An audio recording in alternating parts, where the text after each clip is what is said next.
मनुष्य के पास दो अवसर हैं, लेने से बनता है पशु। शेर, चीता, भेड़िया, बंदर आदि जो पशु हैं, गाय भैंस आदि, तो जब कोई घास आदि खाने की चीज हो तो वो खुद खाना चाहते हैं पहले। तो आप पशु भी बन सकते हैं इसी शरीर में रहते हुए। शरीर चेंज नहीं होगा, एक्टिविटी चेंज हो जाएंगी।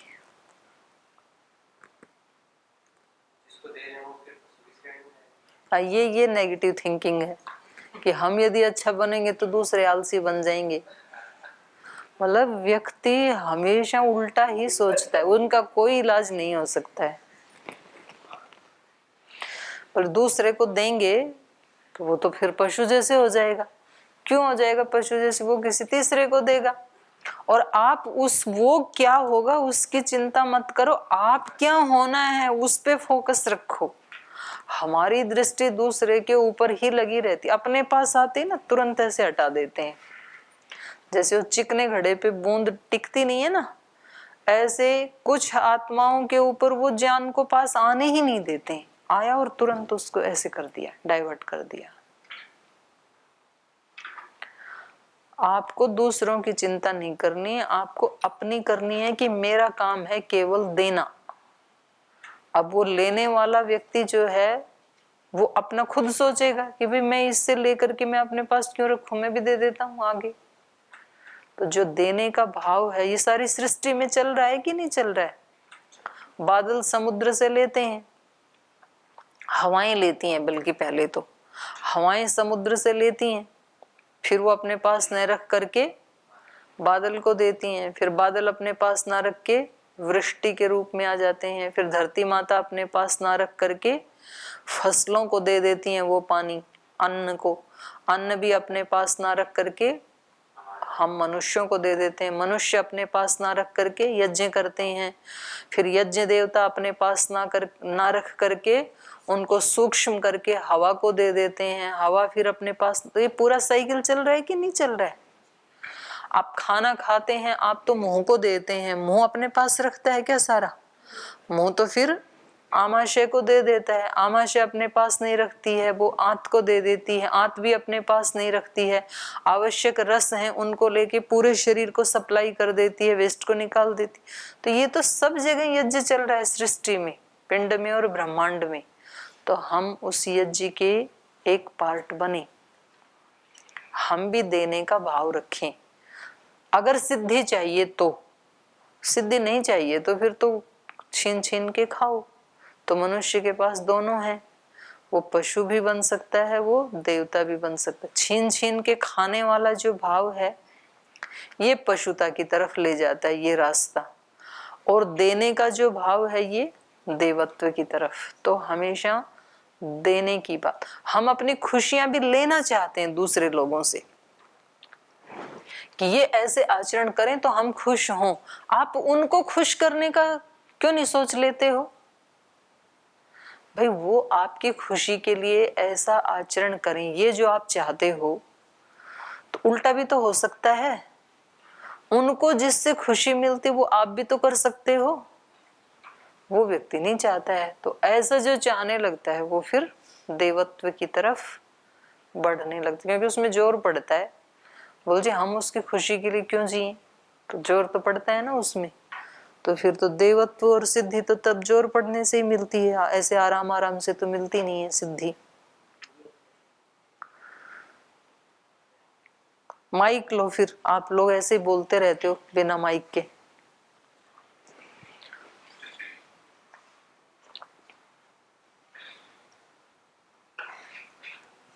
बोलो। ऐसे अभी आपने एक ये अभय जो शब्द बोला है कि अभय हो जाना, निर्भय हो जाना, तो जैसे हमको किसी जैसे स्वामी से बात करनी पड़ती है तो मन में एक झिझक रहती है, बात या आपसे ही करनी पड़ती है, कोई भी बात रखनी पड़ती है तो एक झिझक रहती है, रखें ना रखें, क्या बोलेंगी। तो ये जो झिझक रहती है बोलने के पहले, तो इसे कैसे दूर करें, इसका मतलब क्या उपाय है इसे दूर करने का, ये वो तो झिझक आपको खत्म अपने करने का? अंदर ढूंढना पड़ेगा, मुझे क्या पता आपको क्यों डर लगता है। आपको डर क्यों लगता है वो ढूंढना पड़ेगा, क्योंकि डर हमें तभी होता है जब कहीं ना कहीं हम कोई ऐसी बात कहने जा रहे हैं जिससे हमें लगता है कि ये मेरे कहने योग्य नहीं है। आप मेरे को क्या कहते हैं? आप कहते हैं हमें छुट्टी जाना है, और आपको भी पता है कि गुरुकुल में से छुट्टी जाने योग्य काम नहीं है, क्योंकि वो गुरुकुल मर्यादा में लिखा हुआ है। तो फिर आपको डर लगता है कि छुट्टी तो मांगने जा तो रहे हैं, पता नहीं छुट्टी मिलेगी कि नहीं मिलेगी। तो आप अपने उसको देखो, डर हमेशा तभी लगता है जब कहीं ना कहीं कोई न्यूनता होती है, और अगर न्यूनता नहीं है तो फिर डर नहीं लगता है। न्यूनता किस अर्थ में? मतलब आप यूं कहोगे किसी फिर सर्वगुण संपन्न हो गए तो फिर जाना भी क्यों है गुरुओं के पास? तो न्यूनता तो होती ही है, शिष्यों में तो न्यूनता ही होती है। न्यूनता भले ही रहे पर उस न्यूनता को अभिव्यक्त करने के लिए जो शक्ति है वो न्यून नहीं होनी चाहिए। जैसे अर्जुन में बहुत सारी न्यूनताएं थी, लेकिन उन न्यूनताओं को बताने की शक्ति न्यून नहीं थी। वो पूरा पूरा बिल्कुल सहज भाव से बता दिया। छोटे बच्चे में शारीरिक, मानसिक, बौद्धिक सब प्रकार की न्यूनताएं होती ही हैं, लेकिन जैसा है वैसा बताने की जो शक्ति है वो उसमें बहुत प्रबल होती है, तो वो वैसा ही बता देता है माता पिता को, घर वालों को, बाहर वालों को। तो इसलिए वो सुखी रहता है। तो उस सामर्थ्य को हमें बढ़ाना है कि जैसा है वैसा ही बताना। तो आपका मन कहेगा कि उन्होंने डांट दिया तो बोल कोई बात नहीं, डांट खा लेंगे, लेकिन जैसा है वैसा तो हम बताएंगे तो हल्के हो जाएंगे ना, नहीं तो हम बोझिल रहते हैं, फिर हमारा मन भारी रहता है फिर। और फिर वो जो चीजें वो अंदर अंदर अपना काम कर रही होती हैं, उधेड़ बुन चल रही होती है, और हम पूर्ण रूप से रिलैक्स होते नहीं हैं, एक चित्त हमारा एकाग्र हो नहीं पाता है, तो फिर नुकसान हो रहा है ना हमारा। तो ऐसे सोच करके, ऐसा विचार करके कि भाई जो भी हमारे पास है हम उनको बताएंगे, तो भले ही वो हमें डांट भी दें फिर भी दोबारा बताएंगे। ऐसे भी नहीं कि एक दिन डांट दिया तो अब भाई दोबारा इनको कभी नहीं बताएंगे, इनको एक दिन बताया था उसी दिन इन्होंने सुना नहीं, तो अब दोबारा भी बताओ, तीसरी बार भी बताओ। हो सकता है कि उस दिन वो व्यक्ति अपनी ही किसी परेशानी से परेशान था और उसी समय आपने जाके उनको बता दिया, तो अब आगे के लिए रास्ते बंद मत करो। और जब आप पूरी सच्चाई से, रिजुता से 2-3 बार उनको बताएंगे ना, तो अब ये जिम्मेदारी उस व्यक्ति की हो गई। वो आपके समाधान के लिए सोचेगा कुछ कि क्या समाधान देना है। तो ऐसे डर को हटाया जाता है, विश्वास से डर हट जाता है और अविश्वास से डर आता है। तो विश्वास बहुत बड़ी शक्ति है मनुष्य की, और अविश्वास बहुत बड़ी कमजोरी है। तो जहाँ विश्वास है वहां पर फिर सुख, समृद्धि, शांति वो सब आती हैं। अब वो विश्वास चाहे संबंधों में हो, चाहे वो भगवान में हो, चाहे अपने पुरुषार्थ पे हो, अपने ज्ञान पे हो, जहां जहां व्यक्ति विश्वस्त है वहां वहां उससे दुख, भय ये सब हट जाते हैं। और जहां जहां अविश्वास आता है, पेपर देने तो जा रहा हूं पता नहीं कैसा होगा, फिर पेपर बिगड़ेगा पक्का। आपको पूरा विश्वास होना चाहिए कि आज पेपर में कुछ भी आए, आज के पेपर में सबसे बेस्ट पेपर अपना ही होने वाला है। आप इंटरव्यू के लिए जा रहे हैं, जा तो रहे हैं, हजारों लोग आ रहे हैं, पता नहीं अपना नंबर आएगा कि नहीं आए, फिर आपका नहीं आएगा। आप बोलो कि 1000 लोग आ रहे हैं और यहाँ सीट 3 है, उन 3 में से 1 नंबर तो पक्का अपना है, और आपका नंबर आएगा फिर। तो विश्वास से डर जाता है, दूर होता है भय, और अविश्वास से पास आता है। इस रास्ते पे चल तो पड़े, पता नहीं भगवान जी की क्या स्वरूप है, सुनते हैं नहीं सुनते हैं, कहाँ रहते हैं, कभी मिलेंगे नहीं मिलेंगे, जीवन का क्या होगा, कहीं कोई गलत निर्णय तो नहीं ले रहा हूँ। ये है अविश्वास, और ये व्यक्ति तो भटकेगा पक्का, सुखी नहीं हो सकता है ये, क्योंकि अंदर ऊहापोह चल रही है।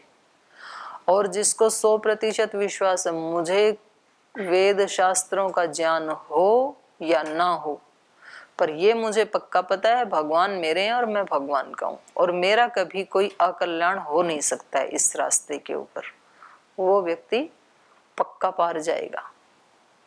तो हमें ऐसे विश्वास में जीना चाहिए, ऋजुता में जीना चाहिए।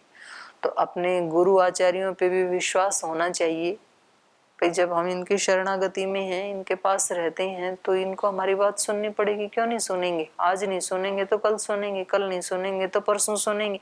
इंसान ही है ना, आत्मा ही तो है। तो रूखापन कितने दिन दिखाएंगे? 1 दिन, 2 दिन, 4 दिन। हम क्या करते हैं कि एक दिन यदि किसी ने कुछ कह दिया तो फिर उससे कन्नी काटने लगते हैं, बोले वो आ रहे हैं अब उधर मुंह कर लेते हैं, नहीं तो नमस्ते करनी पड़ेगी। तो नुकसान तो आपका हो रहा है भाई, ऐसे नहीं करना अपने को। ठीक है, आगे चलो।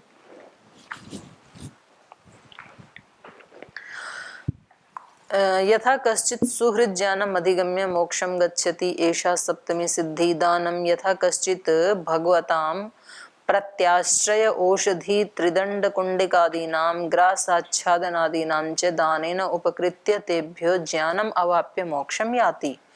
दान का इन्होंने कहा है कि जैसे कोई व्यक्ति भगवताम, भगवताम माने भगवान के भक्तों को, किसी भक्त को प्रत्याश्रय अपने घर में आके आश्रय देता है, औषधि यदि उसको जरूरत है तो कुछ औषध आदि ला करके देता है, या जरूरत नहीं है तो च्यवनप्राश आदि खिलाता है। त्रिदंड कुंडिकादि नाम, उनको दंड कमंडलू आदि यदि पुराना हो गया तो नया चेंज कर देता है, नहीं है तो लाके दे देता है। ग्रास आच्छादन आदि नाम, उनको अच्छा भोजन छादन दे देता है, सोने के लिए अच्छे बिस्तर, खाने के लिए अच्छे ठीक ठाक खाना दे देता है। तो फिर वो व्यक्ति क्या हो जाएगा? खुश हो जाएगा, भगवत भक्त। तो ग्रास आदि नाम, ग्रास आच्छादन आदि नाम च दानेन उपकृत्य, तो इस दान से उनके ऊपर उपकार करके, उपकृत हो करके, तेभ्यः बदले में उनसे क्या लेता है? ज्ञानम, उनके पास ज्ञान है तो उनको खुश करके उनसे ज्ञान की बातें ले लेता है। ज्ञानम अवाप्य मोक्षम याति, फिर उस ज्ञान को अपने जीवन में अप्लाई करता है और दुखों से मुक्त हो जाता है। एषा अष्टमी सिद्धि, तो ये 8 प्रकार की सिद्धियां हो गई। आसाम अष्टानाम सिद्धिनाम शास्त्रांतरे संज्ञा कृताः, तो ये जो 8 प्रकार की सिद्धि यहाँ पर बताई, ऊह अध्ययन शब्द आदि, और दुख त्रय का विघात, सुहृद प्राप्ति, दान, और क्या बताई? दान के बाद हो गई ना 8। तो इन्हीं 8 सिद्धियों को दूसरे शास्त्रों में दूसरे नाम से, भिन्न संज्ञा से कहा है। तो वहां पर कहा है तारम सुतारम तारतारम प्रमोदम प्रमुदितम प्रमोदमानम रम्यकम सदा प्रमुदितम इति। तो इनके नाम भी देखो कितने अच्छे हैं। तारतारम, प्रमोदम, मुदहर्षे, हमेशा खुश रहना है। प्रमुदितम, प्रमोदमानम, रम्यकम, सदा प्रमुदितम, ये सिद्धियां। आसाम विपर्यात, और इनसे विपरीत वो क्या है? बुद्धिर्वधा, वो फिर बुद्धि के वध हैं, बुद्धि के नाश करने वाले हैं। ये विपरीताः ते अशक्तौ निक्षिप्ताः, इनसे जो विपरीत हैं वो फिर अशक्ति में डाल दिए गए हैं। जैसे यथा तार तारम का क्या हो जाएगा? अतार तारम, तारक तारम का अतारम, सुतारम का असुतारम, तार तारम का अतार तारम, प्रमोदम का अप्रमोदम, इस प्रकार से इत्यादि द्रष्टव्यम। अशक्ति भेदा अष्टाविंशति ही उक्तः ते सह बुद्धिवधै एकादश इंद्रिय वधा इति तत्र तुष्टि विपर्यया नव। तो कह रहे हैं अशक्ति के भेद क्या हो गए? अष्टाविंशति, 28 बताए हैं। अशक्ति भेदा अष्टाविंशति उक्ता ते सह, उनके साथ, बुद्धिवधई एकादश इंद्रिय वधा, उनके साथ 11 इंद्रियों के वध बताए हैं।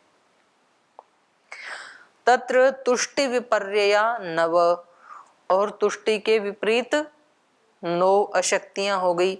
सिद्धि नाम विपर्यय अष्टौ, सिद्धियों के विपरीत 8, वो भी क्या हो गए, अशक्ति ही हो गए। एवं एते सप्तदश बुद्धि वधाः, तो इस प्रकार से बुद्धि के वध कितने हो गए, 17।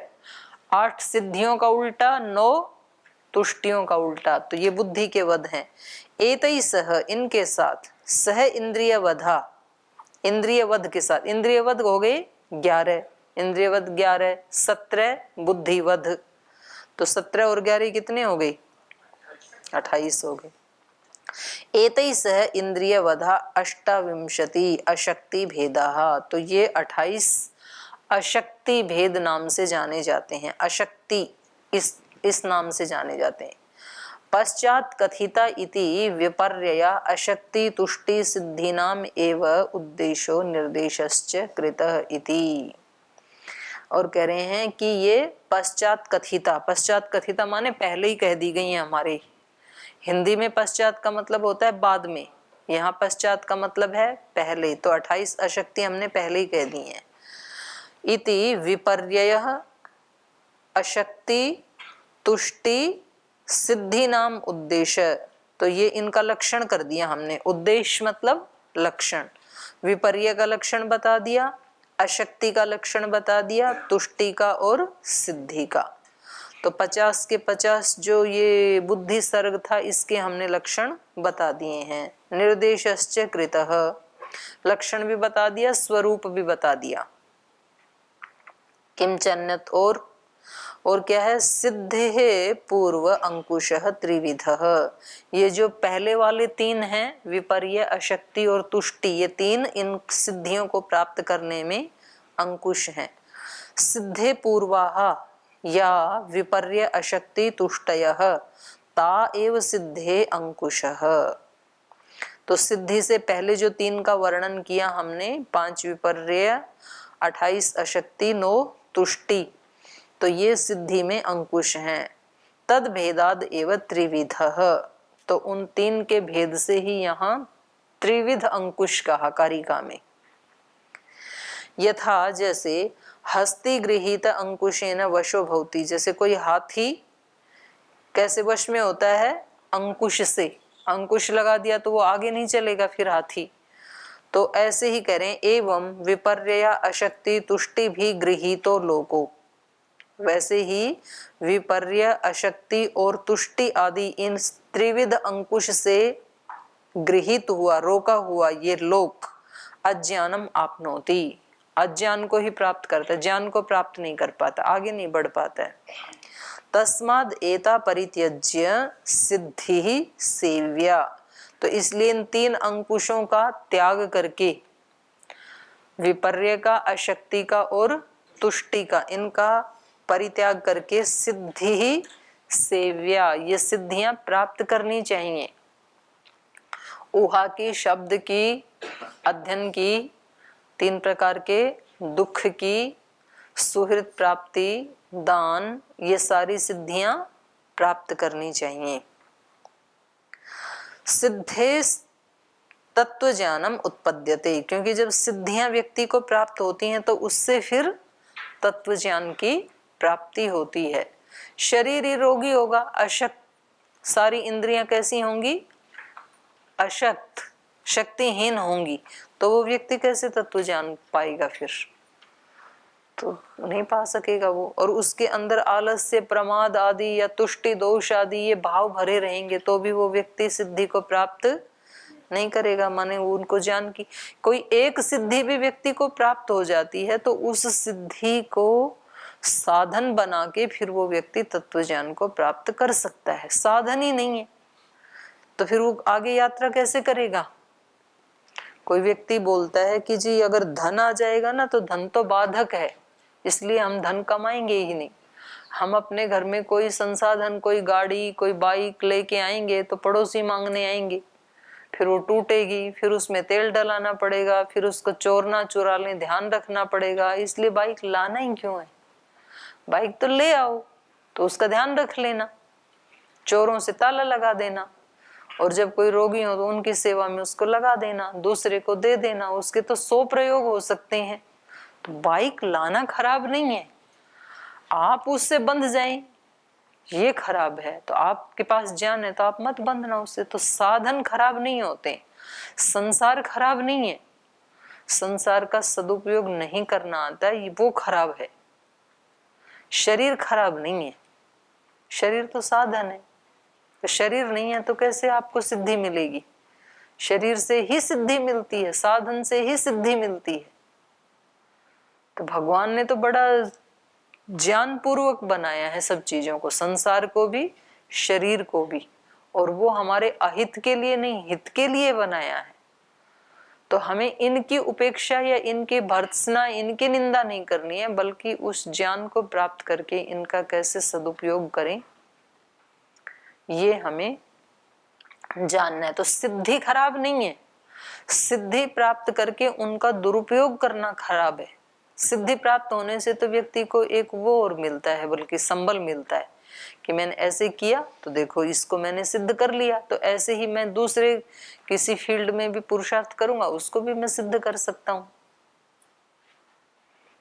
तो इसलिए इन्होंने कहा कि ये विपर्य, अशक्ति और तुष्टि, इन तीनों को हटा करके तस्माद एता परित्यज्य सिद्धि सेव्या, सिद्धियों का सेवन करना चाहिए, माने सिद्धियों को प्राप्त करना चाहिए।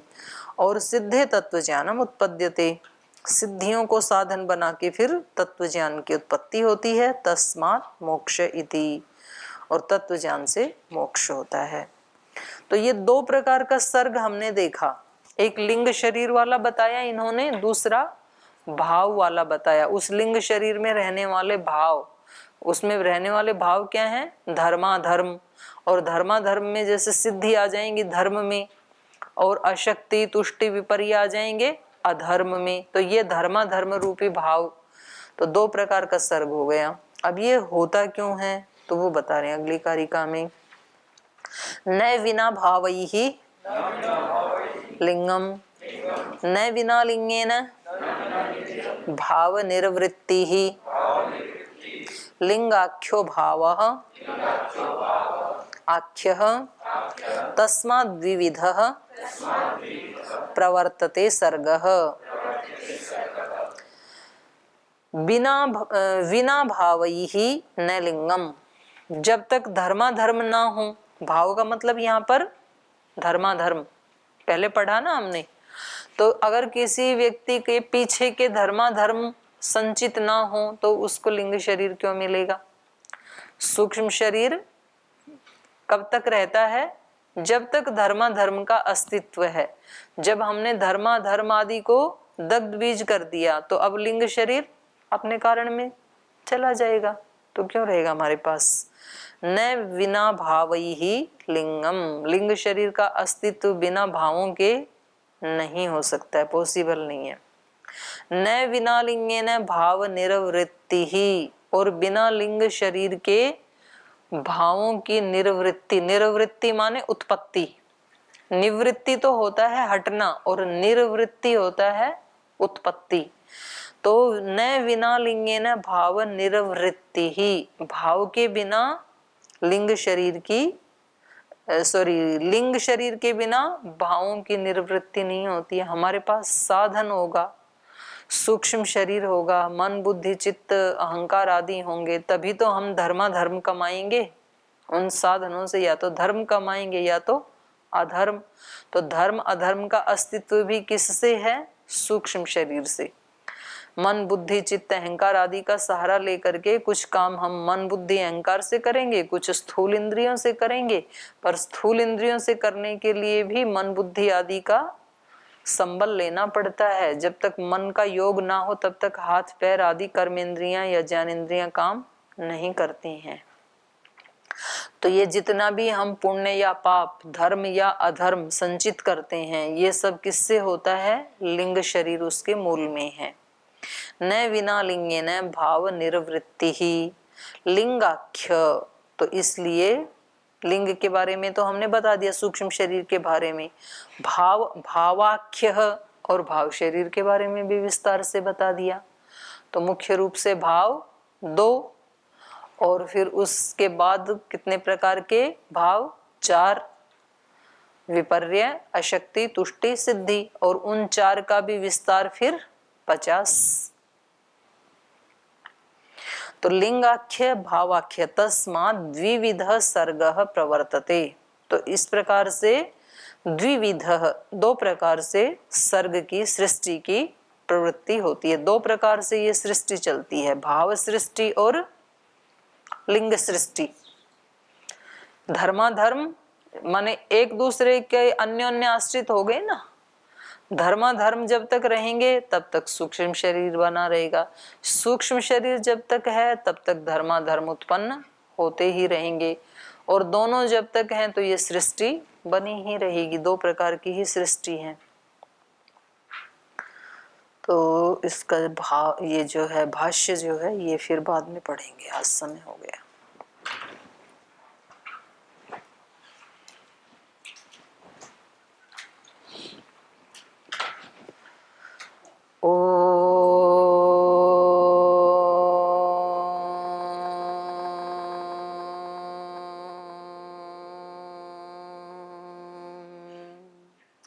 शांति शांति शांति। श्री गुरुभ्यो नमः। हे हृदयेश्वर हे सर्वेश्वर हे प्राणेश्वर हे परमेश्वर हे हृदयेश्वर हे सर्वेश्वर हे प्राणेश्वर हे परमेश्वर हे समर्थ हे करुणा सिंधु हे समर्थ हे करुणा सिंधु विनती ये स्वीकार करो विनती ये स्वीकार करो। भूल दिखाकर उसे मिटा कर भूल दिखाकर उसे मिटा कर अपना प्रेम प्रदान करो अपना प्रेम प्रदान करो। पीर हरो हरि पीर हरो पीर हरो हरि पीर हरो पीर हरो हरि पीर हरो पीर हरो हरि पीर हरो। हे हृदयेश्वर हे सर्वेश्वर हे प्राणेश्वर हे परमेश्वर हे प्राणेश्वर हे परमेश्वर हे प्राणेश्वर हे परमेश्वर। ओम श्री